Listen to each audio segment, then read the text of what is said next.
Okay, yeah, you'll sit on the left.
Welcome, everyone.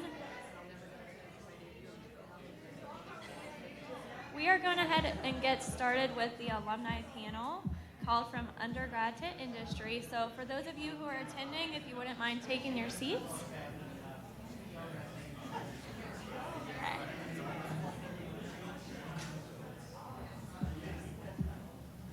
Thank you.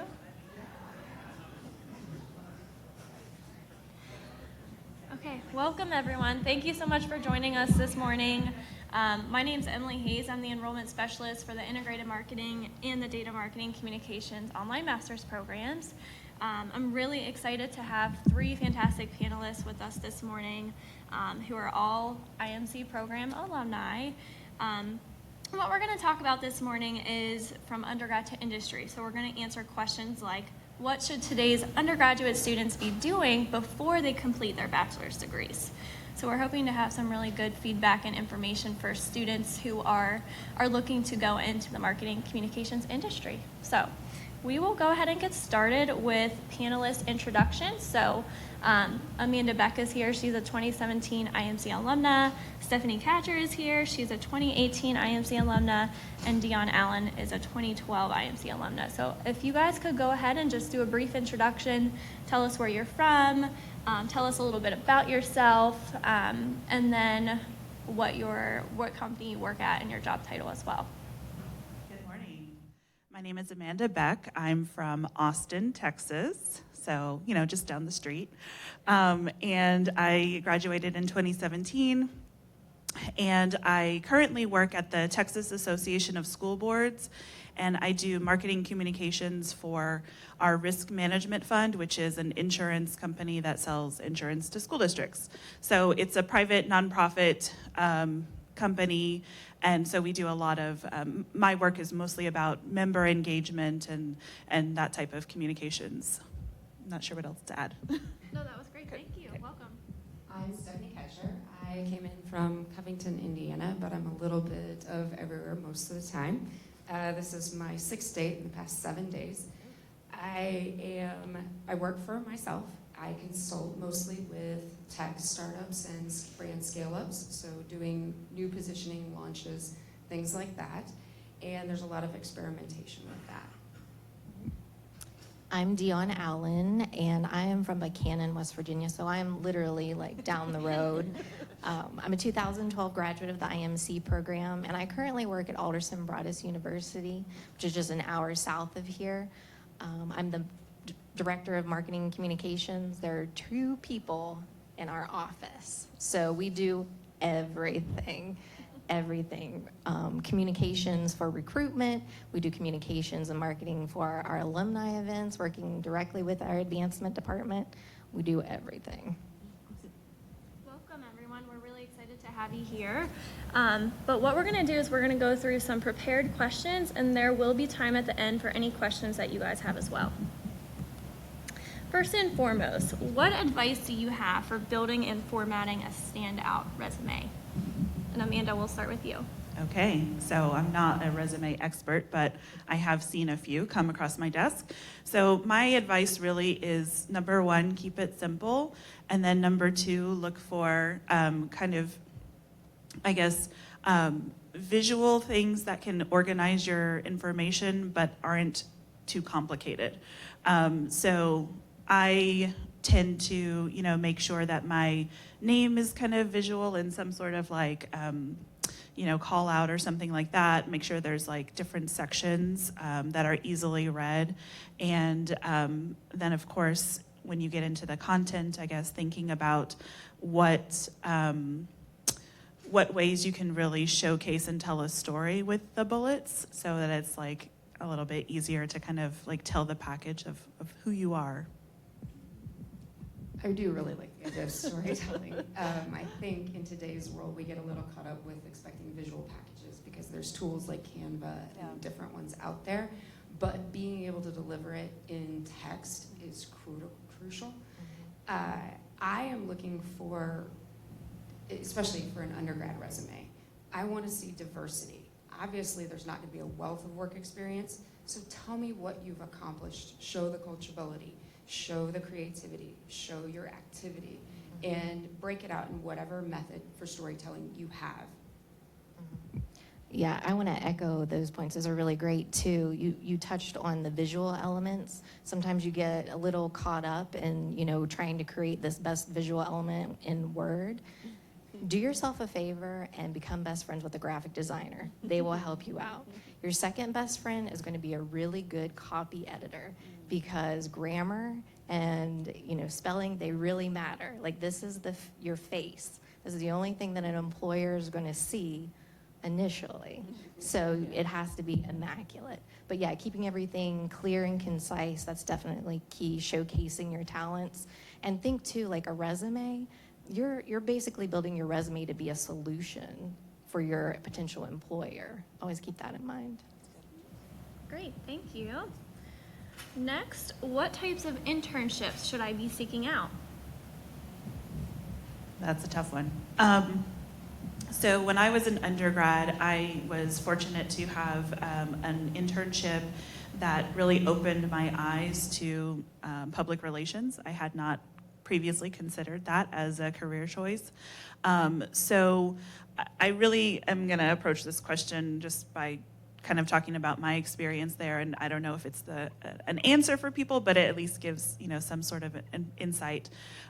So what I really liked about my internship was it was with a small nonprofit, and so I really got a lot of hands-on experience doing something that could be added to my resume. So it wasn't just the line item of doing internship, but it was the projects that I was participating in that really gave me that experience that could help me apply for jobs. On the flip side, what I didn't like about my internship was that it was a tiny nonprofit that didn't really have a lot of job opportunities. So I would say that would be one thing that I kind of would have wished to have had, was maybe something a little bit more structured, defined, so that there's like an actual pipeline to jobs after the fact. And I'll follow on that. I think it's great if you know where you're headed. If you know where you're headed, if there's a company you desperately want to work for, intern there, because it's likely to open those doors, make those connections for you. But it also might tell you that you're not a culture fit, and you learn quick. But besides that, I would say generally go for one of two choices. Either where you can just take it and own it, because they're willing to let you run free and give you enough rope to hang yourself, and you can come away with a big project, or you have mentorship in place and you have the guidance that you need, and you can work directly with somebody and build that relationship through the length of your career. Yeah, that's what I was wanting to speak on too. Find an internship where they have a mentor program, because I actually was working with a young lady who just graduated from undergrad, and her passion is fashion. She wanted to start her own clothing line, and she got an internship at Nordstrom. It was a huge deal for her, her dream. But she said that the best part of her internship was actually working with her mentor, and her mentor was like picking her brain, like asking her what her strengths and weaknesses were, and just building her up, these are traits that can be transferable to any job. So any internship that will help you grow, get you the hands-on experience that you need. And I wouldn't get too wrapped up. Maybe you get an internship and it's not what you thought it was going to be. You classify it as a really bad internship. It's not a bad internship, because now these are the things that you don't want to do anymore. And then you can find your strengths out there. Great, thank you. And I might also add, just from a graduate admissions perspective, it's always great to see multiple internships, so don't limit yourself as well. Next question, what types of courses do you recommend taking as an undergrad student to prepare me for the real world? So of course, keeping in mind that with curriculum, there's certain things you have to take, but maybe thinking about electives, what might you recommend based on how the industry is looking now? So when I was an undergrad, I actually went to St. Edward's University, which is a small private school in Austin. I was an English writing and rhetoric major. I had no idea what I wanted to do. In fact, I went into the program because I had a love for writing and thought maybe I'll be a poet. all those poets out there. And so I took electives, not really kind of with any sort of career in mind, but looking back on the classes that I took that actually ended up helping me in my career were the practical ones. That's also why I chose West Virginia for my master's, but I was able to take a business writing course, a public relations writing, magazine writing. These were all kind of like practical courses that were based in my love of writing, but were taught by people who had experience in the real world. I remember my business writing professor had been, she was a PhD and had been, teaching for years and years, but prior to coming to academia, she had worked, in offices and really tailored her coursework to that experience. And so I thought that was really helpful for me. And it's easy to kind of like pick and choose individual courses when you are looking for what about that course really is gonna offer something. And so those practical courses really, in retrospective, really helped out. I actually did my undergrad as a general studies, so I have a hot mess from fine arts and psychology, but I would say anything that is creative or any comms that'll build those strengths, but also analytical. So anything that gets your mind questioning and critiquing and digging into information is essential, because it's not just data science, which is a great thing if you want to go that route, but being able to constantly probe will give you the better solution.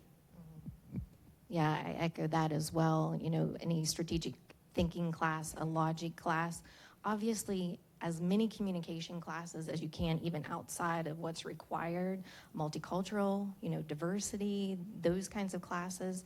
But also don't forget about the really fun classes. Like I took a special topics literature course. It was The Adventures of Narnia. I was like, oh, this is gonna be an easy A. It was amazing. It was an amazing class. And it's really funny because just a couple weeks ago, I met a new professor that works for us. He's actually a C.S. Lewis expert. Like he analyzes C.S. Lewis's handwriting. Yeah, and I'm like, I can talk to you about The Adventures of Narnia. And he's like, yes, you can. Another class, an art class. I loved Survey of Art History. Frank Lloyd Wright was one of my favorite architects. I have no desire to be an architect, but I can appreciate his work. So that actually came in handy during an alumni event. I was invited to go to the Frank Lloyd Wright house during an alumni event to help host some alumni that were coming in because of my general knowledge there. So some of those classes that are kind of off the wall, they can really help you in more of a networking kind of aspect. I'm gonna follow on that one second, because no matter what it takes, if you have a passion for it, you will find a way to network through it. And our clients come from all over. I mean, in every spectrum. So you might find out that you didn't think geology was that important, and all of a sudden you found a love for soils and rocks, and you're like, hey, we can really turn this into something worth sharing for the GS and use it. Yeah, absolutely. And I'm going to jump back in again too and say that, because I was, interested in poetry, I took a lot of poetry classes. I took creative writing classes, and I find myself, drawing on some of the things that I learned there in my marketing communications work, so I mean, it's all about word choice and things like that. And so, if you have a passion for something, then definitely. Question is, what extracurriculars are employers looking for when hiring interns and new employees? So what might you recommend that students seek out, whether it's a student group, a student organization, a chapter of some sort? What might you recommend for that? This is really tough for me because I'm not in a position that's hiring people, but I would say that anything that the student or person can demonstrate their passion would be a good investment, because if you are really involved in some sort of academic thing that's not in your, your degree, and you're just super geeking out over it, then that passion is going to come across. And I think that there's opportunities that can translate into passion projects at work, or some connection that you don't know that could, help you down the line. So I think really, if there is any one thing that you're just interested in, going full force in that and really kind of demonstrating multiple levels of engagement. So both, meeting people and building relationships, but then also maybe leading projects, or, organizing with groups of volunteers, or whatever it is, just really showing your level of commitment to it. And I was going to say project management, diversity of experience and working with other people, anything, every extracurricular should come away with a soft skill development. There should be something to show for it. And it may not be obvious. That's where you need to talk to somebody who's good at working with a resume and who can coach out what they're looking for and say, oh, no, you've already done this. That's what this is. So yeah, your extracurriculars, if you're doing them, don't do them to mark a box. Don't do them because you think that's what somebody wants. Do it because you're invested. Do it because you want a result. Be able to share the results of what you did, working with other people, what you learned, what you failed at, and then that'll speak and tell your story more about what you're capable of to the employer. Yeah, I want to touch on that too. Don't do something just to check a box, because if you put that on your resume, the employer's going to ask you about it. It's going to become very evident that you were just there to put your name on a piece of paper and that's it. So you want to seek out those things that allow you to become a leader, especially if you're a pretty, timid person. So it doesn't have to be something that's in the communication or marketing field. Obviously I would say get, involved in like your local public relations society, or, like a business kind of fraternity. Like there's SIFE, there's PBL, Phi Beta Lambda, different courses or different organizations like that. But anywhere where you can stand out and be a leader, and any kind of campus involvement, any kind of community service looks great, because it shows that you're a well-rounded person for your employer, and that you're really going above and beyond to help. Thank you. And just to quickly add to that, again, from the graduate admissions perspective, with undergrad students, with that lack of professional work experience a lot of the time when they're thinking about grad school, it can still be a good fit, right out of undergrad, but you want to make sure that you are taking those extra steps to really make your resume stand out, joining those professional chapters like PRSSA, as you mentioned, and then, AMA. I think, Evan, you're actually an AMA, so thanks for coming. But really looking into those opportunities and like you said, not checking the box, because it really does make a difference when you go to apply to a job, apply to grad school, whatever it might be. Great. How can I make industry connections as a college student? Well, it actually starts, I would say, with an organization like PRSSA. I did not join that when I was a student because I didn't know about it. Again, poetry. But then when I became a working professional, at one of my first jobs, I was working at a university, and I joined PRSA as a professional and quickly got involved with the PRSSA group from that side. And I was so impressed with the dedication of the students that we had, and it was really, it was a great example of kind of the structure that was already in place that really allowed for students to, number one, get to know the professionals in the industry in their city. Number two, give them insights into educational topics through like the monthly luncheons that we had. And then number three, kind of give them a little bit more insight into potential job opportunities, because they, at that chapter, had a shadow day program. So once a semester, students could sign up to shadow, follow, professionals in an industry that they were interested in.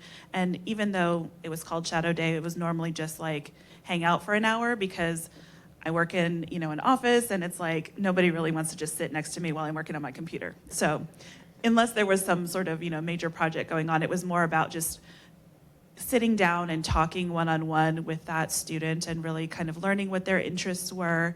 And I will say, I connected with several of the students on social media and followed them through their graduation and, as they got their first jobs and things like that. So looking for those kind of structured programs through like PRSSA, I think is a great start.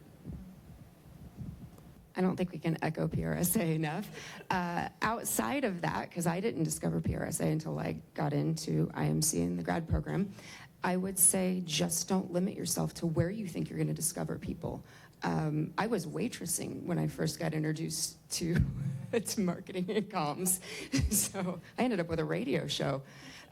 You just never know what you're going to be introduced to, so don't set those limits. Just get out of your bubble. Ask people what they do. Ask people what they're passionate about, and listen. And if you can fill one of their needs, they're going to remember you. Yeah, another great answer. I'm glad that I'm last because it's just like they've already said anything. Integrate. Integrate is a great place to make industry connections. Talk to your professors, look online, Eventbrite, Facebook, they have events in your area. Look and see what's going on there. You can also, I know, especially in West Virginia, there are different emerging leadership groups. Here in this county, there's the Leadership Mon. That's a great place to start looking for industry connections.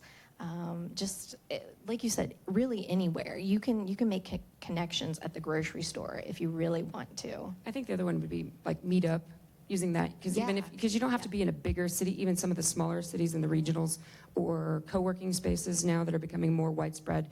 There are, especially some of the university towns around the nation have great examples, but used to be, it was the first thing when I left Silicon Valley, I was like, oh, no more labs and hubs. No more free Wi-Fi. Anyway, but yeah, just get out into the world and keep your eyes open. And I might just add to that, especially for undergrad students, volunteer. Test out different industries because you might not know, as an 18-year-old or a 19-year-old, 20-year-old, what industry you want to work in. So test the waters, get some experience as well as kind of expand those industry connections too. Okay, what qualities should I be looking for in a potential mentor? Okay, so I've had some interesting mentors over the years, and one of them actually was the most unlikely person.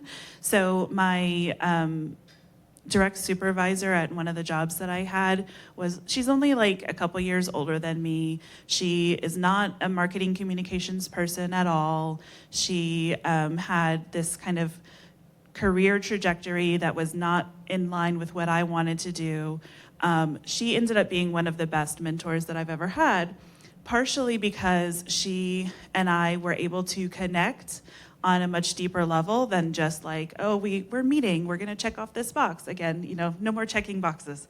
And the other thing too was that I didn't necessarily, it wasn't a formal mentorship program, she was my boss, but what she was able to provide for me was really honest feedback about what I should be valuing in my work. She was one of the first people who kind of told me to kind of step back and be like, look, you need to be your own advocate as far as like your time and your energy and what your value is that you're bringing to our organization. We wanted you here for this, and this is what we're gonna, you should stand up for that. So I think being open to finding mentors in different areas, but honestly, I'd like to say that mentorship really, it is not the end-all be-all. It really is about people who will invest in you, looking for those sponsorship opportunities for someone who can help you open a door. Because it's great to hear from someone and for them to give you advice, but you also really need someone who is willing to kind of advocate for you, whether that's in your workplace or in the industry or, in a certain sphere, someone who will be able to be like, look, I can make this connection for you, or I can, introduce you to this new learning opportunity. Someone really who's able to go out there on a limb and advocate for you. And for me, it's accessibility. So some of my best business mentors might not have been in the industry, but they gave me the tools and the courage and the connections to go to the next level and the next level and the next level. So I would say, actually, besides what you're looking for in a mentor, it's somebody that you can have that relationship with and what you can bring to them. Because too often we go at it and like, well, this is what I want from you, this is what I want from you. But every relationship has equity built into it. And so you can't expect a mentor to just give. What are you bringing to them? That's a really good point, because I was going to say you need a mentor that has great time management skills. Like, they have to have the time to be your mentor, because it's not enough to just be your cheerleader. Like, you need to be giving constructive feedback, even criticism at times, in order to well-round someone. So time management skills are right up there with me. But also, a lot of times people are just like, I just need whoever's the most successful person in this industry. Well, are they a good role model? They're successful, but do you really want to follow in their footsteps? Yeah, you want their bank account, but it's more than that. It's really more than that. Thank you. Okay, and what networking events are a must attend if I'm interested in marketing communications? So this should be easy for everyone. Yeah. Integrate? Yeah, no, I think that for me, one of the things that is hard, I'm extroverted, but networking is such a hard thing to do. I always look for opportunities that are networking plus. So like the luncheons where you can go and learn something and connect over a shared topic that you're learning about, or something that's not just a room full of people handing out business cards, because who wants to do that? Like, that's so lame to me. Integrate's good. PRSA Icon is good for a broader expanse of people. And then I would say, if you are on a regional level, get involved with anything that is your regional tourism or anything about that, because everybody's trying to communicate their message. Yeah, I'll go back to what I said earlier about the leadership programs, in your different areas, emerging leaders. Here in Morgantown specifically, there's a emerging leadership program called Fuel, and they are mentors. They're actually out there trying to get you in front of industry professionals, anything like that, anything. Fantastic, thank you. What are some ways of developing strong writing skills as an undergraduate? Right. Yeah. Write for others. Write for an audience that's not yourself. Whether that's through newspapers at school, or a blog, or some sort of something that's going to be published by someone else. Then also the piece of that is not often spoken about, which is find an editor. Find an editor who will read your stuff and provide you valuable feedback, because writing is not just about getting your words out on the page, it's about rewriting and revising and editing and growing. So I think looking for opportunities where you can really develop maybe a mentor program, or something where you can learn from someone who is out there and has published things, has written things, that will be able to give you some feedback is really helpful. I'm going to just mention back when I was doing the PRSA work with the PRSSA, one piece of it that we had was a writing component. So those luncheons that we had every month, we tasked our students to attend the lunch for free. We let them come for free, and then they had to write a piece about it for our blog. So it was built into it. So they had to, number one, attend it. Number two, learn something from what they attended. Number three, write about it, and then I had to edit them. So I gave them some feedback. So it was really kind of like all the pieces built in together. But yeah, definitely write. And I think the standard is, they say write 15 minutes a day. If you want to be a writer, get up, write 15 minutes a day, or carve out 15 minutes. But I would say there are 3 types of writing that help me develop. There's the personal writing, the journaling, so you get your emotions and your feelings, and you start to cultivate who you are and how you speak and the words, and you develop your vocabulary that way. That doesn't cover you on editing, but it covers your emotional side. So you get your emotions set out of it, because a lot of the writing you do for other people, you have to take yourself out of it. You have to be able to recognize your bias and pull yourself out of it. That's where writing for a newspaper helps. You learn that. The other one I would say is, right, a little bit of tail on that, is write reviews, write critiques. Actually, I'd say start in high school. I mean, you buy a product, write a review. You go to dinner, write a review. There's every tool out there to do that, and you'll get better at it. Well, obviously, you want to practice writing, as they have gone over. But also, don't forget about reading, okay? Immerse yourself in reading. If you want to know how to write a better press release, look at someone who's doing really great press releases out there across different multiple industries. If you want to know how to do a feature story, pick up a magazine, read it, a published, secure source, not just, some tweet that's out there or some like random blog. Like it has to be, a credentialed site or source. But immerse yourself. Pick up a novel, read that. And that's how you become a better writer, looking at what other people are doing, analyzing it, getting feedback, becoming best friends with that editor that can help you out. Thank you. And I'm going to very quickly plug Marketing Communications Today. For those of you who haven't heard of it, it's our blog for the College of Media online grad programs. And we're always looking for current students or even prospective students to share their perspective with our audience.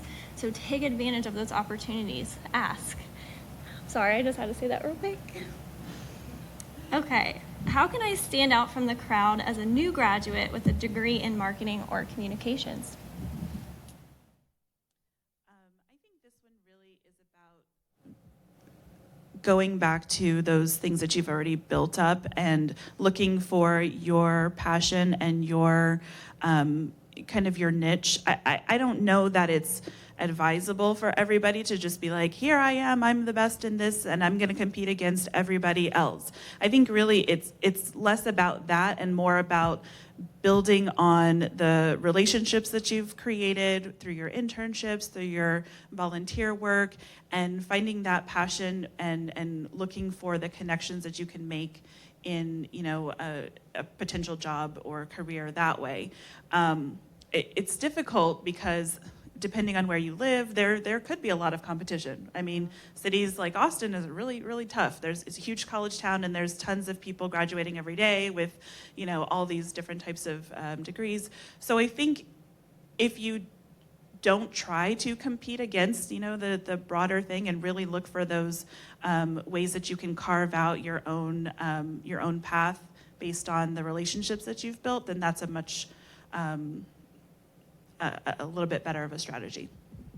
Mine is a little more universal to any person coming to me, and it's because we've seen it flop.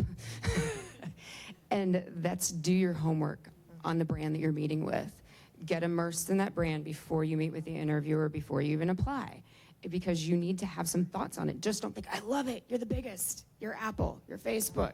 Come into it with questions. If you have criticism, don't pose it as criticism. Pose it as a question. Why did you guys go this route? Why are you doing this? It shows interest, awareness, your ability to research, your ability to think critically, and ability to listen. Yeah, that's another great answer. Another thing, too, that will help you stand out, whether you're on a job interview or maybe you're already in the job and you're competing for a project or something, don't just come to the table with ideas. Okay, that's something that I think has been ingrained in us a long time. It's like, oh, we just need people with more ideas. We need people that have solutions to the problems that we have. Come with a plan. Now, it doesn't have to be like airtight because we're all growing and evolving, but maybe you see this newsletter that you sent out, you're missing a key component here, sort of thing. Give those kind of feedback to your boss or your potential employers.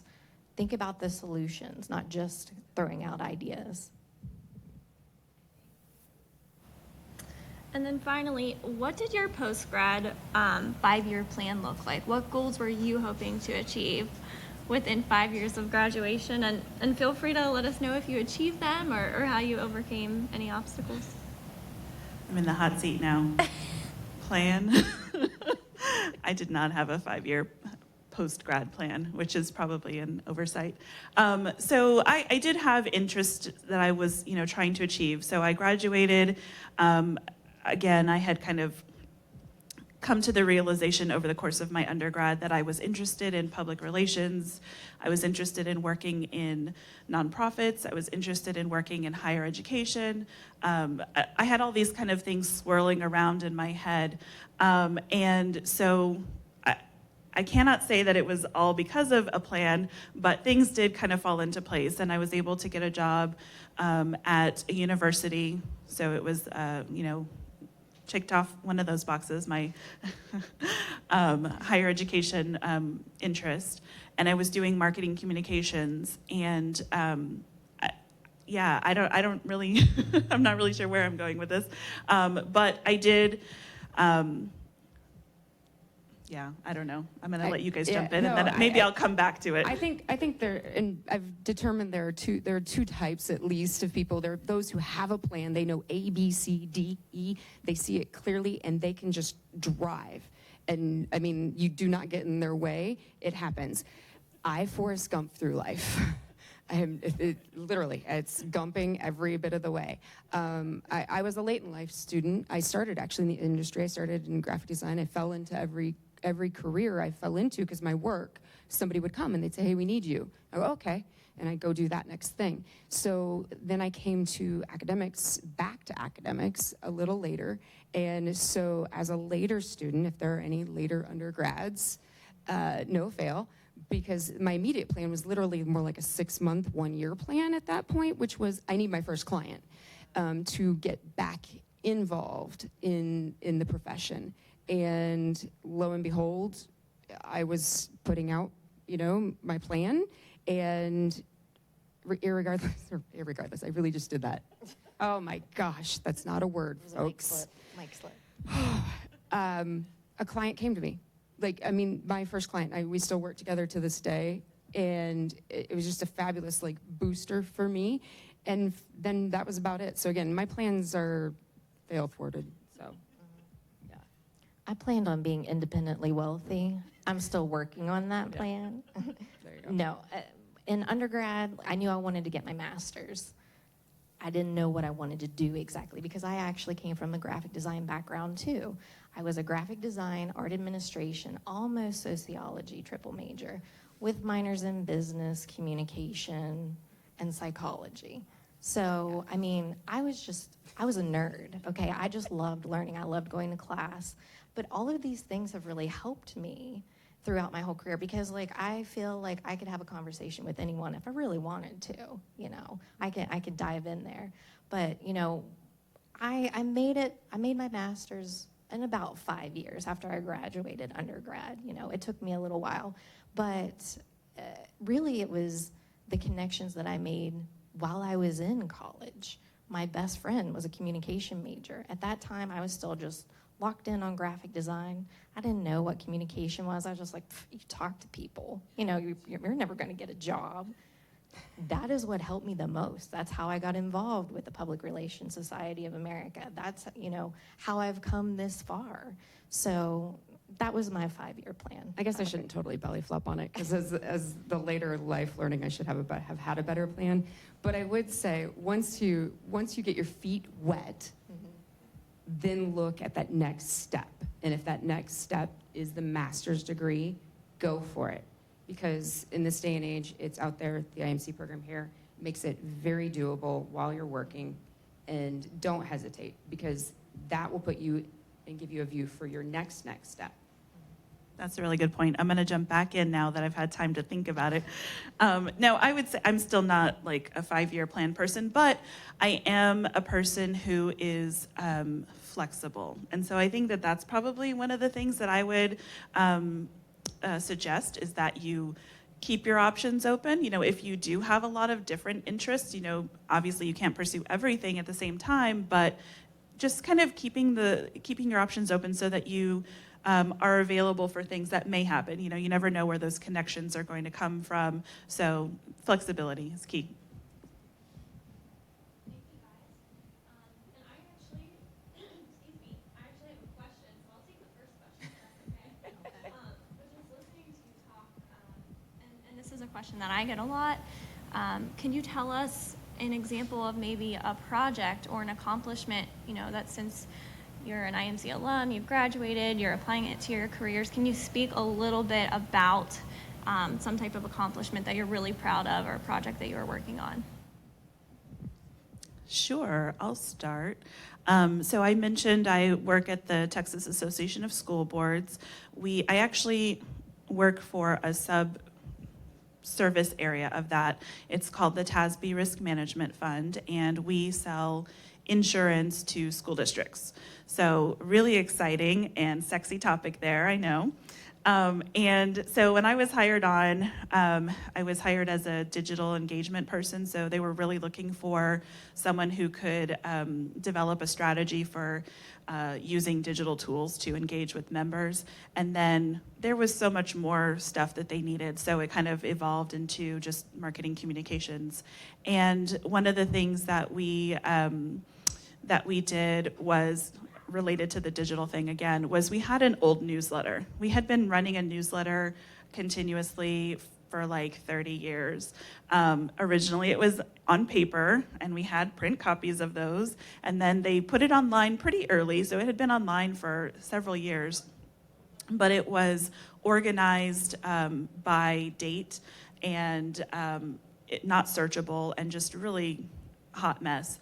So one of the things that the IMC degree actually helped with was really looking at what are the different methods that you have to communicate, and how can you achieve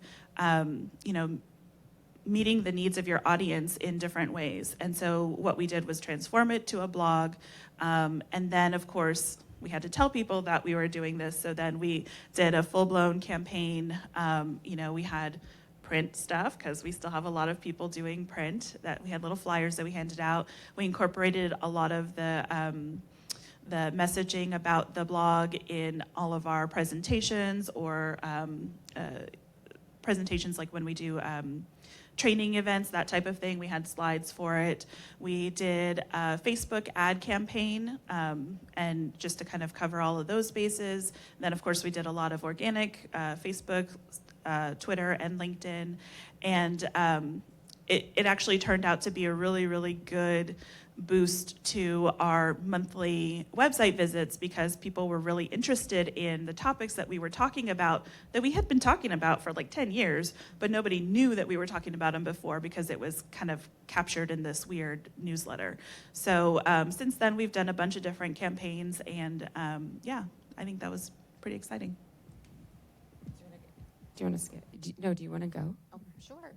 Go ahead. Well, two things come to mind. I'm the director of marketing communications, but last year I taught intro to marketing, also our marketing management class and consumer behavior classes at the university where I work.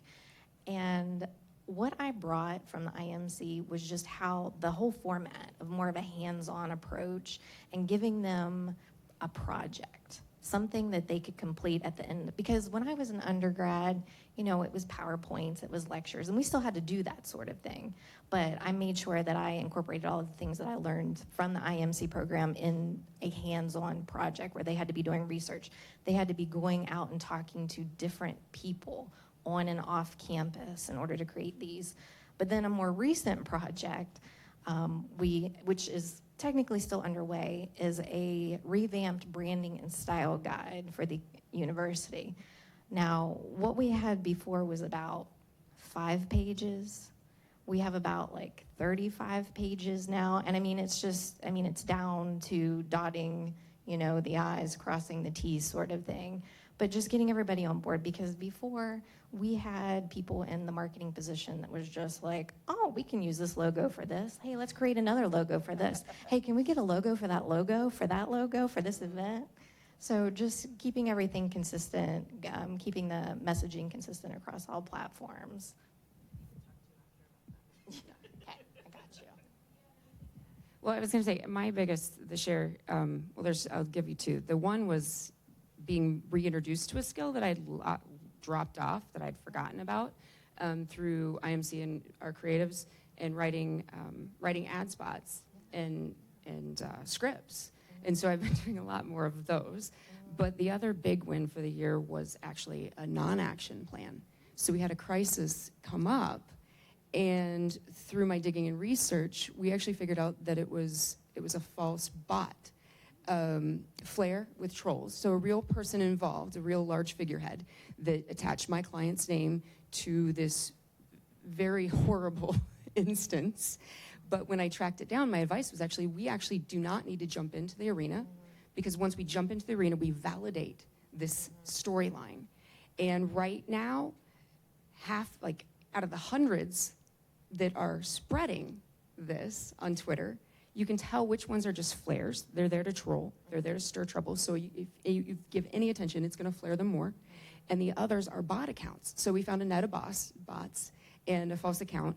And basically, one of the scariest cross my finger moments of telling the client, the CEO, don't do anything. And then on the flip side, having an internal campaign to make sure that we back up what our principles and values are and what we're about. But that was probably the biggest win of the year, is being able to do that research and not just be reactionary. Because in our industry, a lot of it is you've got to act quick. But too quickly could have just tied us forever in searchability and echoes, and just even a direct message on Twitter could have been snapped and then reshared. And so that was probably our biggest win of the year. That's a good one. That's good. We will move on to any audience questions.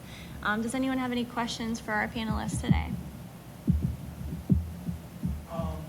In the question regarding the standing out in the crowd as a professional, you stated that do your research before going into talking to a company, which I find to be very smart to do in any situation. But what kind of things would you be looking at when doing that research?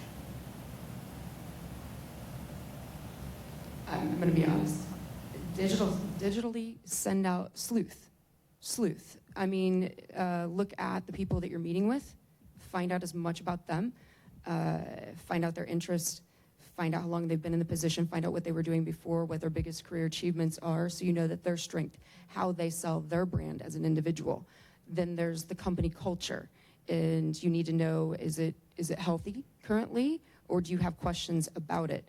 Standing out is standing out. You can stand out in a culture because you are the type of individual that they're looking to nurture and force. So you may not be what they have currently, but they want. And so if they're looking to be diverse, be more thoughtful, be more public-oriented, you can take that opportunity to, again, highlight those things about yourself, your character, your personal brand. The other parts are if there's a problem you've dealt with previously, and you may not think so, but in your volunteering, in your groups, in your internship, without violating any privacy restrictions you might have had on a project, you can say, hey, we had tackled this once before, or I've seen this tackled. Or even just researching other places where you've read about it. You've read about something else similar and go and just ask questions. So you don't have to be so confident in your solution, but just be able to ask questions and show interest. Something really simple.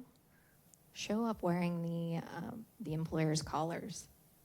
I mean, it's really simple things like that will stand out. I mean, we're up here saying do your research, and you guys are like, that's obvious. But I think we could probably share stories of times that we've had people come in, potential employers, that had no clue how to even say our employer's name. They were just there because somehow they got a job or they had a connection with somebody. So just, being actively engaged. And we had somebody recently that didn't know what we did. Yeah. Step one. Yeah. And they were going to tell us what they were going to come in and do for a position, but they didn't know what we did. Yeah, so we, at my work, we have our own website that's separate from the association's website. So the Risk Management Fund has its own website. And so when people come to apply for jobs to work in our areas, it's really complicated, but knowing that we have a separate website is really helpful. So we actually just filled an admin position. She is not going to do anything with the website, but the fact that the person that we hired actually knew, oh yeah, there's a separate website for this area, that means that she did more than just a cursory glance. You know, she wasn't just like, oh yeah, I've been to the website, I know what it is. She dug around and kind of like discovered some things that weren't something that we were going to ask her about, but she was able to tell us. All right, I'm gonna give you my insider. So every time my business partner calls me with a potential lead, I mind map it. I don't know if are you guys big into mind maps, MindJet or any of those. I mind map it and I start my spokes off of it and I start digging into what their assets are. And I list their assets and I list those vulnerabilities and those strengths off of it. I list the people that are speaking out on LinkedIn, Medium, who those players are. And anything that I can see as a weakness or an asset, I make note of it there. And I make notes and I make notes and I make notes because then when they say, hey, what's the plan? I've pretty much already crafted our plan. It's not just an idea, it's a plan. It's a solution. Thank you. Great questions, Evan. Any other questions that we can tackle for you today? Yes. I think you said you had graphic design background. Just talk a little bit about how that influences this year.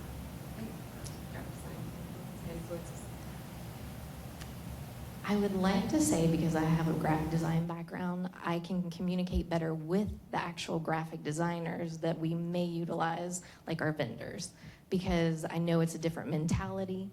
And when I was an undergrad, I was actually one of those students that I would see the really artsy person, you know, trying to explain the project, trying to, you know, talk about like how this was going to affect this campaign and that. And it wasn't coming across very well. And I would jump in and I would say, I think what they're actually trying to say is this. Or what the professor is saying to help improve this is actually this sort of thing. So I feel like I can be like a better a medium for those kinds of projects. But also, you know, you don't have to explain to me that we don't need 3 logos on one piece. You know, we have to be consistent sort of thing. Does that kind of help you out? Okay. I think actually the basics of graphic design should be mandatory. You know, how many fonts can we use on a piece? Please, folks. You cannot use Chiller or Papyrus for anything. Readability of fonts, key. White space, key. Flow of information, key. Where does your eye go? Key. Color stories, key. There's so many fundamentals from before we had all this tech. Tech is just the new medium and tool, but there are some fundamentals to how our brains work. And I will argue that I think I'm getting worse at reading print because I've been in front of a lit screen too much. But that's something now I have to remind myself, hey, when we do something, I'm in a hotel checking in Times Square and they go to have me sign my paperwork and it's like in a 9 font. And I used to be able to see that, but in this dim lighting, is there anything legal on here I should worry about? Because I'm just gonna sign my name. I mean, you look at how people are using the information, websites, mobile websites, and we do a lot of apps. How is the user believing that it's gonna work? If you got a boomer, they may not know there's a hamburger menu or a swipe left. Or what a hamburger is. Or what a hamburger is. You know, if you've got somebody else, they're gonna expect to scroll. They're not gonna expect to tab through. So really thinking about how the visual information comes across. So I guess one of my first graphic design argument when I was 18 was, yes, it's a 4 by 20 foot banner, but do you realize people are driving 65 miles an hour? So that font, you get one thing to put on that banner. And by one thing, I mean one thing to put on that banner, and it's gonna fill that banner. So it's gotta fit this many characters, that's what you have. Always understanding the context and the medium, but yes, the basic rules would be essential. Any other questions? All right, well, we made good time, and I want to thank Amanda, Stephanie, and Dion for participating, and we will wrap it up. So thank you, everyone. Thank you.